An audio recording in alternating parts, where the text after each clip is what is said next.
Happy lunch hour, guys.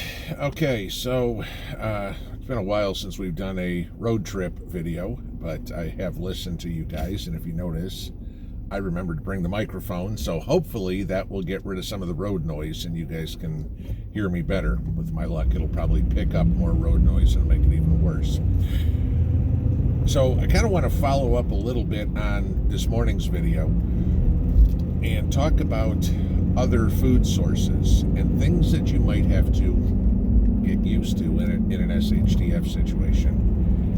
Now, we're coming into deer season. Some places it's already started, other places it'll be in a week or so, other places it'll be in a month or so. But, okay, deer is, venison is not a big deal. People are pretty used to eating that. But you start getting into some of the unique foods that you may wind up eating in your life in an SHTF situation when there is no grocery store. Are you prepared up here to do that? Now, I've eaten some wild foods in my life that people wouldn't expect. I mean, alligator or snake, that's not super uncommon. I mean, it's not like you're going to go to the store and buy rattlesnake steak, but, a lot of people have eaten that. Now, in Africa, I've eaten zebra steak, I've eaten wildebeest, I've actually eaten monkey brains. I like oysters, okay? So, there's a lot of those things that, you look at and you go, there's no way I can eat this. But let's think, take Southern cooking, for example. There's a lot of things that are eaten down south that people up north may turn their nose at. But you've got to think about how, again, the pioneers ate. What was on the dinner table. It could be squirrel. It could be possum. It could be raccoon. You're going to need protein.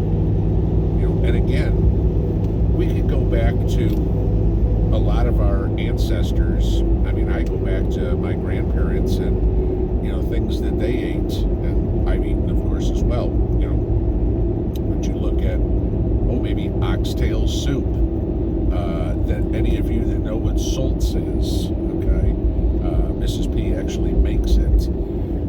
But, look at some of the southern stuff. Anybody ever had chitlins?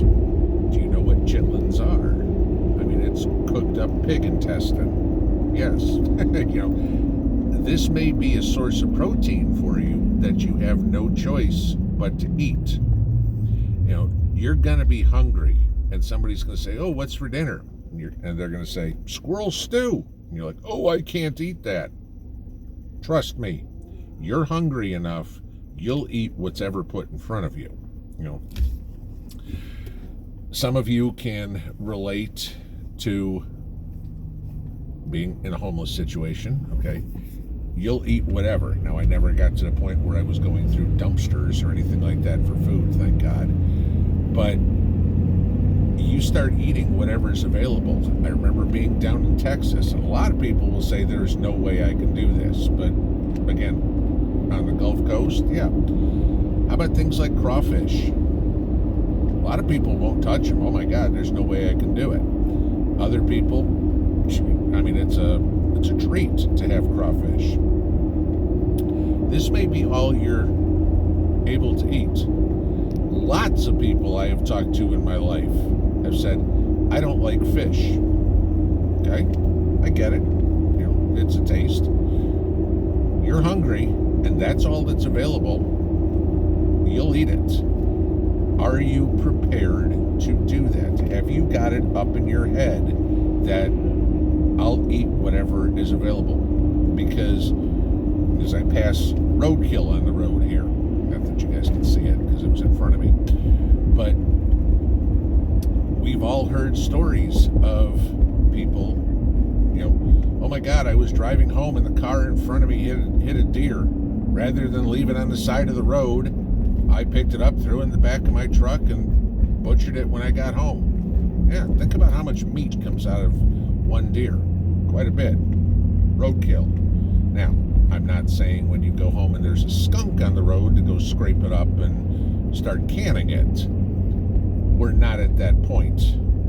But we might not be too far off either. You know, at the cost of groceries, you know, that we're seeing, and all the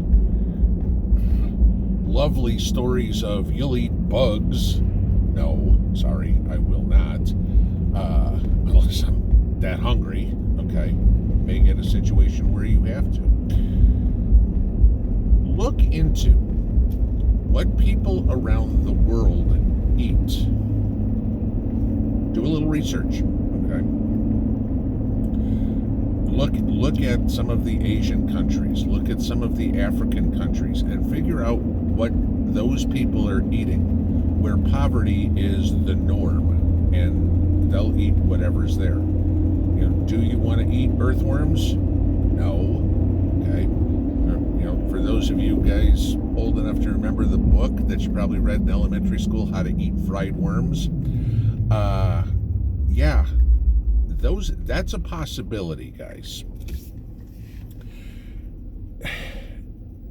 As silly as this is, go look up some of this stuff. Go look up, you know, a lot of us keep recipe books, okay, for how to cook with our preps. Look up some survivalist recipe books, okay? People that literally live out in the woods, completely off-grid. I mean, survivalists. You know, you have to eat to survive.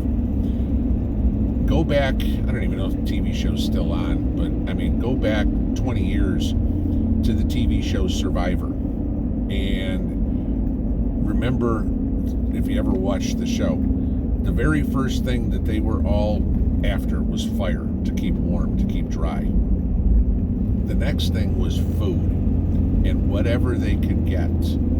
And, you know, they'd get a little, each person get a little piece of fish. That, if you go back and watch that show with a prepper's mindset and a prepper's eye, and go, what would I do in that situation? Because that's very realistic as to what the situation, not the show, okay? I mean, the show was completely scripted, we know that. But the situations that they were in, how to find food. Do you know what meat, you know, how to butcher a squirrel, how to butcher a chipmunk? I mean, again, if all you have in the way of meat is a chipmunk, a teeny tiny little chipmunk, that may be dinner tonight. I know that people are going, oh my God, there's no way, everything. Yeah, there is a way. If it's a matter of your survival or not, that's what you're going to have to eat. When people say, well, gee, that's not edible food. Sure it is, okay? Think of any eagle, hawk, whatever, chasing chipmunks. Yup, they eat them, okay? Which means it's edible. I mean, as simple as that.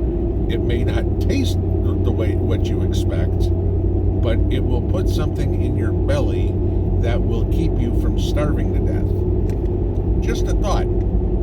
However, that leads me to one other thing. Make sure you got lots of ketchup in your preps. Pinball out.